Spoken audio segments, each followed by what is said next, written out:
பெஞ்சல் புயல் மழையினால் கடலோர மாவட்டங்களில் என்ன தாக்கம் என்பதனை தொடர்ந்து பார்த்து வருகிறோம். களத்திலிருந்து நமது செய்தியாளர்கள் அந்த விவரங்களை வழங்கி வருகிறார்கள். அந்த வகையில் சென்னையில் கொரட்டூரில் குடியிருப்பு பகுதிகளை வெள்ளம் சூழ்ந்திருப்பதால் பொதுமக்களின் இயல்பு வாழ்க்கை பெரிதும் பாதிக்கப்பட்டிருக்கிறது. இதுகுறித்து நமது செய்தியாளர் நவீன்குமார் எழுதியிருக்கும் தகவல்களை இப்போது பார்க்கலாம்.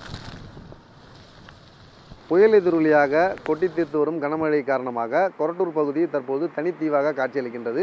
இந்த கொரட்டூர் பகுதியை பொறுத்தமட்டில் காணும் இடமெல்லாம் வெள்ளக்காடாக தான் காட்சியளிக்கின்றது. இந்த கொரட்டூர் வீட்டு வசதி வாரிய வடக்கு நிழற்சாலை பகுதிக்குட்பட்ட பல்வேறு பகுதியில் அந்த வெள்ள நீர் தேங்கியிருக்கின்றது. குறிப்பாக 5 தெருக்களில் இந்த வெள்ளம் சூழ்ந்து இந்த பகுதி மக்களின் இயல்பு வாழ்க்கை முழுவதுமாக பாதிக்கப்பட்டிருக்கின்றது. இந்த பகுதிக்குட்பட்ட 29வது தெருவில் கிட்டத்தட்ட 50க்கும் மேற்பட்ட வீடுகளில் வெள்ள நீர் நேரடியாக புகுந்திருப்பதை நம்மால் பார்க்க முடிகின்றது. கிட்டத்தட்ட கீழ்த்தளத்தில் இருக்கும் மக்கள் சிலர் இந்த வீடை விட்டு தற்போது வெளியேறி உறவினர் வீட்டுக்கு சென்றிருப்பதாக தெரிவிக்கின்றனர். இந்த பகுதியில் தற்போது மின்சாரம் இருக்கும் சூழலில் அச்சத்துடனே இந்த பகுதி மக்கள் வசித்து வருகின்றனர். ஒவ்வொரு மழைக்கும் இந்த பகுதியில் மழை வெள்ளம் தேங்குவது வழக்கமாக இருந்தாலும் இந்த மழைக்கும் இந்த பகுதியில் வெள்ள நீர் தற்போது வீடுகளுக்குள் நுழைந்திருக்கின்றது.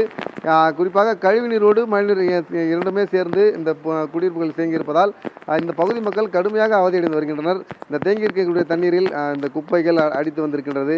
அதே போன்று அதிகப்படியான துர்நாற்றம் வீசுகின்றது. இன்று பள்ளிகள் விடுமுறை என்பதால் குழந்தைகளை வைத்துக்கொண்டு அவர்கள் செய்வதறியாது திகைத்து வருகின்றனர். இல்லத்தரசிகள் இந்த சூழலில் அவர்களது இயல்பு வாழ்க்கை முடங்கி போயிருப்பதாக தெரிவிக்கும் சூழலில் அவர்கள் அன்றாடம் வாழ்க்கை வெகுவாக பாதிப்படைந்திருக்கின்றது.